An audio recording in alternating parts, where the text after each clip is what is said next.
Comisiones Obreras, UGT, la COE, CEPIME y el Ministerio de la Seguridad Social han alcanzado un principio de acuerdo en el marco de la conocida como Mesa de Diálogo Social en torno a la reforma del sistema público de pensiones. Vamos a hacer ahora, en los próximos minutos, una valoración de las cuestiones más relevantes de este acuerdo, de este principio de acuerdo, porque para el movimiento andaluz en defensa de las pensiones públicas este documento tiene luces, pero también tiene sombras. Saludamos ya a Juan Cobo. Muy buenos días, Juan. Buenos días. Buenos días, bienvenido al programa, encantada de tenerte con nosotros, Juan. Muchas gracias, igualmente. Bueno, lo primero que te voy a pedir es, en términos generales, una valoración de este principio de acuerdo respecto a la reforma del sistema público de pensiones por el que tanto habéis luchado.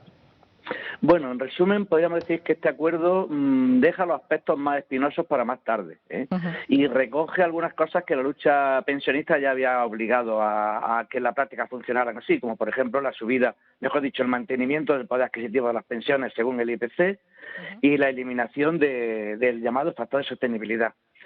Y lo más peligroso, las cosas más negativas las dejan para más adelante, como el intento de privatizar las pensiones mediante los planes privados de empresas, y etcétera. Entonces, en general podemos decir que, bueno, necesitaban un acuerdo, han recogido cosas que ya estaban prácticamente hechas y alguna otra más, que consideramos positivo, pero dejan muchas cosas en el aire, por ejemplo, las pensiones mínimas de miseria, la brecha de género, hay algunas cosas así más que no se han atrevido con ellas y posiblemente algunas cosas negativas que después querrán implementarlas para el curso próximo. Sí, son temas muy importantes, digamos que son flecos que se han dejado colgando, por decirlo coloquialmente, de este principio de acuerdo, pero que en algún momento se tendrá que abordar. Juan, desde el Movimiento Andaluz en Defensa de las Pensiones Públicas, lo que sí denunciáis es que os han marginado, ¿no?, de este principio de acuerdo. No habéis estado presentes cuando vosotros sois los principales implicados. Sí, sí, por supuesto. A ver, nosotros no negamos a los sindicatos su responsabilidad y su capacidad de interlocución. Pero en el tema de pensiones también queremos que se cuente con nosotros. No solo con nosotros. Nosotros, el Movimiento Andaluz, actualmente conformamos una unidad de acción de pensionistas en la que está la COESTE de nivel estatal, está la Coordinadora de Euskadi, está el MODEPEN, que es el Movimiento Gallego, y varias plataformas de pensionistas que no están en ninguna coordinadora, como puede ser Alcoy, Badajoz, Móstoles, Zarauz, etcétera. Entonces, esa unidad de acción que abarca prácticamente todo el Estado, sí queremos que a nosotros se nos tenga en cuenta, se nos escuche por lo menos. No negamos en la capacidad de los sindicatos, pero en temas de pensiones queremos estar también, que se cuente con nosotros, y más después de 3 o 4 años que llevamos en la calle y además consiguiendo cosas como se ha demostrado con nuestra presencia. Por supuesto que sí. Bueno, una de las victorias, podemos llamarlo así, de este principio de acuerdo es que se ha derogado o se deroga la reforma de las pensiones del año 2013, incluyendo el famoso 0,25%. Al menos es una victoria, ¿no?, dentro de tantas reclamaciones que llevabais realizando. Sí, sí, por supuesto. De hecho, ya cuando empezamos con nuestras movilizaciones conseguimos quitar ese 0,25 y que se mantuviera el poder adquisitivo de acuerdo al IPC. Ahora lo han dado por escrito, al menos durante 5 años. Se comprometen a revisarlo en 5 años. Sí. Entonces, poner negro sobre blanco una cosa que ya hemos conseguido.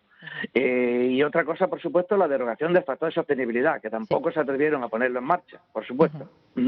Claro, pero lo que hay que decir es que son dos reivindicaciones fundamentales que quizá ahora parece que se las están otorgando a los firmantes, pero que realmente son reclamaciones de los pensionistas por las que habéis peleado y salido a la calle incesantemente. Sí, sí, sí, por eso consideramos lo que decía al principio, que han puesto en negro sobre blanco lo que ya habíamos conseguido. Exacto. Porque también detuvimos el factor de sostenibilidad. Y el que venga, el factor de equidad intergeneracional que pretende escribir, ya veremos también si consiguen ponerlo en marcha. Otro de los puntos positivos de esta reforma del sistema público de pensiones, de este principio de acuerdo, Juan, es la inclusión del compromiso del Estado como garante del sistema público de pensiones. Explícanos esto. Sí, vamos a ver. Al fondo, a la seguridad social se le han estado cargando un montón de gastos impropios que no le correspondían. Yo que sé, desde, por ejemplo, había bonificaciones para los autónomos, había bonificaciones para los empresarios para que contrataran más gente y no se les cobraba la cotización. Había que borrar la cotización de los parados. Todo eso se ha estado haciendo a cargo del Fondo de Seguridad Social. Entonces, realmente, nosotros hemos estado pagando con nuestras cotizaciones cosas que no correspondían a las pensiones, sino otra cosa. Lo demuestra, por ejemplo, Rajoy, cuando con su gobierno se cargó 70.000 millones del Fondo de Pensiones. Entonces, celebramos que se reconozca eso, pero también queremos que quede pendiente, que no se olvide que hay un artículo 109 de la Ley de Seguridad Social que dice que no se deben hacer préstamos, sino transferencias por ley a la Seguridad Social siempre que falte dinero. Entonces, ahora celebramos que sean transferencias, pero si son 20.000, muy bien. Cuando sean menos o sean más, también estará bien, porque el artículo 109 eso es lo que dice. Claro, estamos hablando del sostenimiento de las pensiones públicas y este compromiso del Estado como garante del sistema público de pensiones supone la inclusión de una cláusula para transferir todos y cada uno de los años una cuantía en torno al 2% del Producto Interior Bruto, que serían unos 21.000 millones de euros a través de los presupuestos generales del Estado, lo que en principio permitiría que se garantizaran las pensiones de aquí a un futuro, ¿no? Porque muchas veces, varias veces que en las que hemos conversado, Juan, en este programa, tú y yo, yo te planteaba qué iba a pasar con los pensionistas del futuro, que somos nosotros. Sí, vamos a ver. Por supuesto, con esto se garantiza, pero en el fondo, ya digo, recoge solamente lo que se ha calculado que son gastos impropios. Que no se nos olvide tampoco que el propio Tribunal de Cuentas ya estimó hace unos meses que la deuda del Estado con la Seguridad Social con el Fondo de Seguridad Social por gasto impropio ascendía a unos 115.000 millones. Entonces, que solo están recogiendo eso. ¿Qué pasa en el futuro? Pues vamos a ver. Para el futuro, lo primero que hay que tener en cuenta es que esta reforma laboral hay que quitarla. Los actuales trabajadores están teniendo en su mayoría unos sueldos muy bajos y unas cotizaciones muy bajas que le van a impedir luego cobrar unas pensiones dignas. Entonces, mientras esta reforma laboral siga como está, con esos sueldos y esas cotizaciones tan bajas y con esas bolsas de fraude que permite, evidentemente los futuros pensionistas lo van a tener difícil. Eso aparte de lo que hemos dicho antes, de que el Estado tiene que garantizar las pensiones para todos. Bueno, hemos hablado, como decía al principio, antes de darte la bienvenida, de las luces de este principio de acuerdo respecto a la reforma del sistema público de pensiones, pero también vamos a hablar ahora de las sombras. Y tú ya lo has avanzado cuando te he pedido que me hicieras una valoración así resumida de este principio de acuerdo, y me gustaría que lo fuéramos desgranando, Juan. Sí. Decíamos que se habían quedado flecos importantes por abordar, temas importantes por abordar. Uno de ellos, por ejemplo, pues es la equiparación del derecho de viudedad de las parejas de hecho a los matrimonios civiles. Eso ha quedado ahí sin concretar. Veremos a ver cómo se concreta. Entonces nosotros estamos esperando que se concrete prácticamente en plan de igualdad. En plan de igualdad las parejas de hecho están registradas, no son un invento que de pronto uno dice, oye, que yo era pareja de hecho de Pepito o de fulanita. No, están registradas en su mayoría y entonces pues tienen que tener los mismos derechos que los matrimonios civiles. Claro, y esperamos que se concrete adecuadamente. Pasa lo mismo con la cotización de las personas, de los becarios, también la brecha de género que desgraciadamente existe en las pensiones, también la cotización de los autónomos y también tú lo has avanzado antes, esa reforma de las pensiones de 2011 que se tiene que derogar. Claro, es que se ha derogado la de 2013, pero la de 2011 es muy grave. La de 2012, por ejemplo, ese año fue cuando se alargó de 65 a 67 años la edad de jubilación. Esta es una reforma en la que también se alargaron el número de años de cotizaciones necesarias para obtener la base reguladora. La base reguladora es el cálculo sobre el que se calcula mi pensión. Entonces no es igual que se calcule sobre los 15 últimos años, que suelen ser normalmente los sueldos más altos, que son los últimos 25. Entonces, hay temas muy importantes del 2011 que no se han tocado y que es necesario derogar. No entendemos, por ejemplo, cómo se empeñan en mantener la jubilación a los 67 años y, si fuera por escribá, mucho más, con el paro tan enorme que hay en España. O sea, que es que parece mentira que la gente más mayor, que además ya muchas empresas no quieren gente tan mayor porque en determinadas profesiones es muy difícil, pensemos albañiles, pensemos muchos trabajos mecánicos, y sin embargo tengamos que estar hasta los 67 años y haya jóvenes prácticamente en el paro. Eso es absurdo. Claro, es que eso, de este punto quería que habláramos, porque desde el movimiento andaluz en defensa de las pensiones públicas consideráis tremendamente negativo que este acuerdo, este principio de acuerdo, precisamente penalice la jubilación anticipada a personas con más de 40 años de cotización de hasta un 21%, y al mismo tiempo incentive con un ingreso a quienes retrasen su jubilación por cada año que lo hagan. ¿Consideráis que esto es una medida que es especialmente discriminatoria?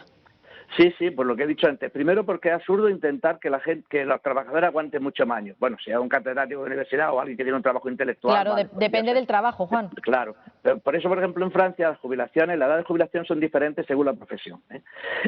Por otra parte, vamos a ver, es que mucha de la gente que se ha jubilado anticipadamente no lo ha hecho por su gusto. Se ha encontrado con una crisis en la que muchas empresas han quitado a gente, han sacado del trabajo a gente con una cierta edad ya, y que les costaba unos sueldos, unos salarios determinados para sustituirlos por gente joven con salario a veces la mitad. Entonces esta gente se ha encontrado en un paro con 55, con 58, con 60 años, muchos con carreras profesionales largas, con 35, 40 años o más cotizados, porque en aquellos tiempos se empezaba a trabajar muy joven, y se encuentran con que se jubilan anticipadamente en contra de su voluntad. No se le reconocen los 40 años jubilados y le están descontando de su sueldo, de su pensión para toda la vida hasta un 20 o un 21%. Eso es bárbaro, eso no se puede consentir. ¿Para cuándo? No sé si hay fecha prevista o tenéis conocimiento desde el movimiento andaluz. Esos flecos de los que estamos hablando, esas lagunas que han quedado ahí pendientes, ¿cuándo se van a abordar o no hay fecha para ello? Vamos a ver, nosotros, según nuestras noticias, existe el compromiso de hacer una segunda ronda de acuerdos y de negociaciones que culminarían aproximadamente el 15 de noviembre. Suponemos de todas formas que las negociaciones públicas o más bien sotoboche no van a parar, no van a cesar. Ellos están intentando perfilar el tema y ver cómo consiguen. Esta primera negociación yo creo que este primer acuerdo ha intentado calmar un poco las cosas, enseñarnos quizás aspectos más positivos, y están intentando ver cómo consiguen los aspectos más negativos que nosotros nos tememos, que son principalmente lo de las pensiones privadas de empresas, pues cómo consiguen irlo colocando poco a poco. Pero calculamos que para el 15 de noviembre habrá un segundo acuerdo. Y nosotros, por supuesto, para esas fechas también, y antes, estaremos también en la calle. Claro, era lo que te iba a decir, que independientemente de este principio de acuerdo, vosotros vais a seguir movilizándoos. Sí, sí, sí. Nosotros a lo largo de todo el verano vamos a estar haciendo cosas. ¿Cuándo fue? Antes de ayer tuvimos una reunión de organización de todo el Estado y estuvimos hablando de fechas que cada uno organiza, cada organización, cada coordinador organiza por su cuenta. Y luego en octubre vamos a tener 2 fechas importantes en Madrid, y en noviembre estamos barajando otra fecha también en la primera mitad de noviembre. Algunas fechas están concretadas, otras sin concretar, pero vamos, tampoco quiero avanzar ahora mismo aquí fechas porque son fechas comunes de unidad de acción y se está trabajando sobre ellas. Bueno, aparte, como digo, aparte de las comunes, de las particulares que hacemos cada uno, cada organización. Bueno, independientemente, tú sabes que nosotros estaremos muy pendientes de todas y cada una de esas fechas, y cuando se vayan acercando, pues abordaremos este tema, por lo menos en este programa, en Ángulo Abierto.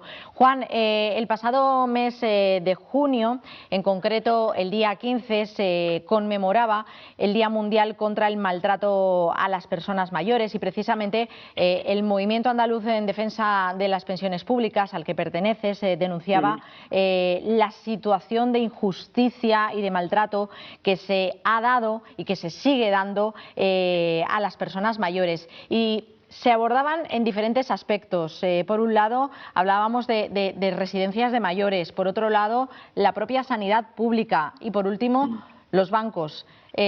¿Cómo valoras esto?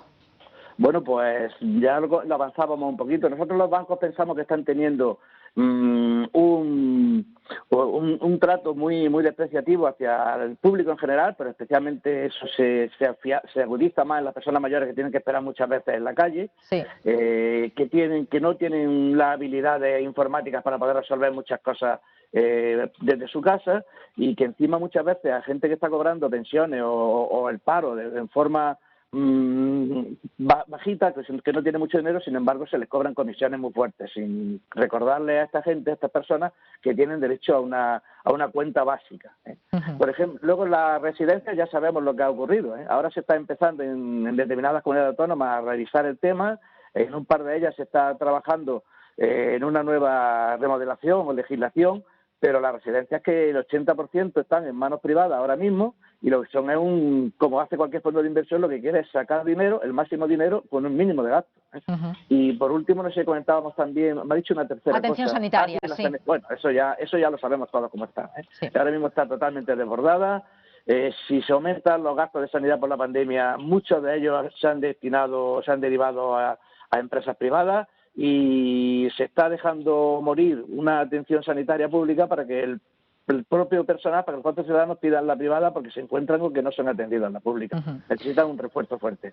Desde luego que sí, el tema de la atención sanitaria es importante, y me gustaría pues bueno, remarcar el tema de los bancos, Juan, porque hemos asistido desde hace unas semanas en este programa al desmantelamiento de dos entidades bancarias como han sido BBVA y CaixaBank, en las cuales se les ha hecho un ERE salvaje, así lo denominaban los trabajadores, y se han despedido a miles de personas que han tenido que dejar sus puestos de trabajo cuando las entidades bancarias en el primer trimestre de este año habían obtenido beneficios. Y yo le planteaba a los portavoces de los sindicatos en esas entidades bancarias, y te lo planteo a ti, esa brecha digital que existe para las personas mayores, y esa necesidad de que exista personal en los bancos para poder prestarles atención, porque no todo el mundo, no todas las personas mayores saben utilizar un cajero automático o realizar determinadas operaciones desde su casa online.